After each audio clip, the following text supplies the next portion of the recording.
நமக்கு எப்பவுமே ரொம்ப கஷ்டப்பட்டு உழைக்கிறது எதுக்கு அப்படின்னு கேட்டிங்கன்னா 4 பணம் காசு வரத்துக்காகும். அந்த வந்த பண காசு சார் வீட்டுக்கு கொண்டு வந்தேன் சார், சரி வந்தவுடனே அப்படியே போயிடுச்சு சார், அப்போ என்ன அது பிரயோஜனம்?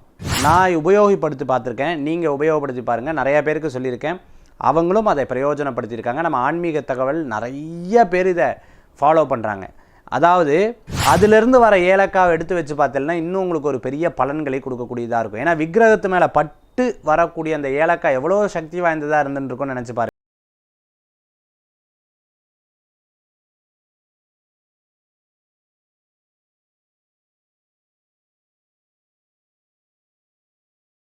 அனைவருக்கும் இனிய நமஸ்காரங்கள். உங்கள் ஜோதிஷாச்சாரியா ஜோதிட சாம்ராட் மகேஷ் ஐயர்.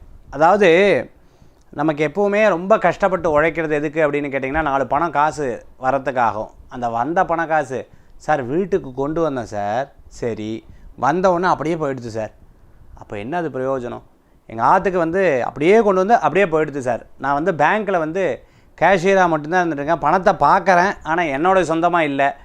அப்போ இந்த மாதிரி நிறைய பேர் சொல்கிறத நான் கேட்டுப்பட்டிருக்கேன். வீட்டில் ஏன் பணம் தங்க மாட்டேங்கிறது?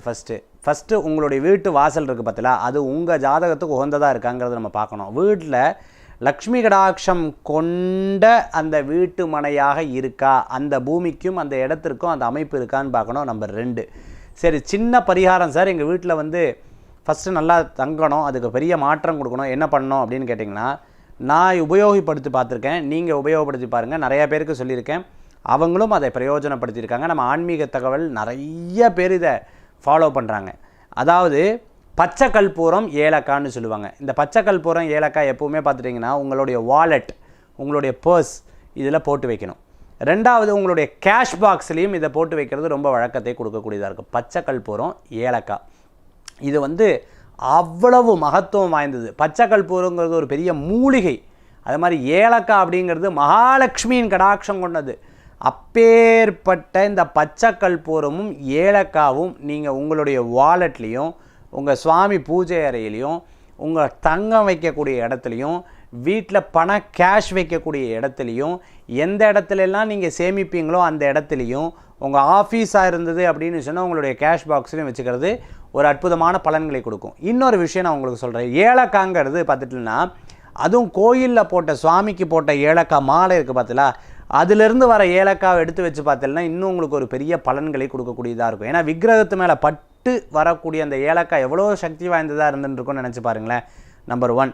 நம்பர் 2 என்ன அப்படின்னு பார்த்துட்டேன்னா இன்னொரு விஷயம் பண்ணோம் சார், எனக்கு அது கொஞ்சம் நல்ல பலன்களை கொடுக்குமா அப்படின்னு கேட்டிங்கன்னா, சாதாரணமாக வீட்டில் தங்காத பணத்துக்கு நம்ம சுவாமிக்கு அபிஷேகம் பண்ண தீர்த்தத்தை எடுத்துன்னு வந்துருங்க. உருளை மஞ்சக்கிழங்குன்னு சொல்லுவோம். அந்த மஞ்சக்கிழங்கை உள்ளே போட்டு ஒரு 5 காசு அல்லது 8 காசை உள்ளே போட்டு ஒரு மல்லி புஷ்பத்தை போட்டு மகாலட்சுமியை நன்னா வேண்டிட்டு ஃபுல்லாக அந்த வீடு முழுக்க தெளித்து விடணும். அப்படி தெளித்து விட்டேன்னா உங்களுக்கு பெரிய பாசிட்டிவ் இருக்கும். நான் சொன்ன சுவாமி விக்கிரகத்தில் மேலே அபிஷேகம் பண்ண தண்ணிக்கு எவ்வளோ சக்தி இருக்குன்னு பாருங்கள்.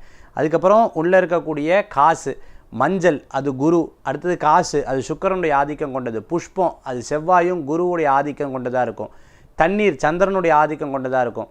அதை எடுத்து தெளித்து விட்டும்போது மகாலட்சுமி மந்திரத்தை சொல்லி தெளிக்கும்பொழுது மிகப்பெரிய பலன்களை உங்களுக்கு கிடைக்கும். அதாவது வீட்டில் செல்வம் தங்கியிருக்கும், சம்பாதிக்கிற பணம் வீட்டில் தங்கியிருக்கும். அதே சமயத்தில் பார்த்துட்டேன்னா உங்களுக்குள்ள ஒரு சந்தோஷங்கள் வரக்கூடியதாக இருந்துருக்குன்னு சொல்லலாம். இன்றைக்கி சொன்ன நான் இந்த 2 பாயிண்ட்டை நீங்கள் ஃபாலோ பண்ணி பாருங்கள், உங்களுக்கு ஒரு பெரிய மாற்றங்கள் கொடுக்குற அளவுக்கு இருந்துருக்கும். மீண்டும் சந்திப்போம். வேல் முருகா. உங்கள் ஜோதிஷாச்சாரியா ஜோதிட சாம்ராட் மகேஷ். நன்றி, நமஸ்காரம்.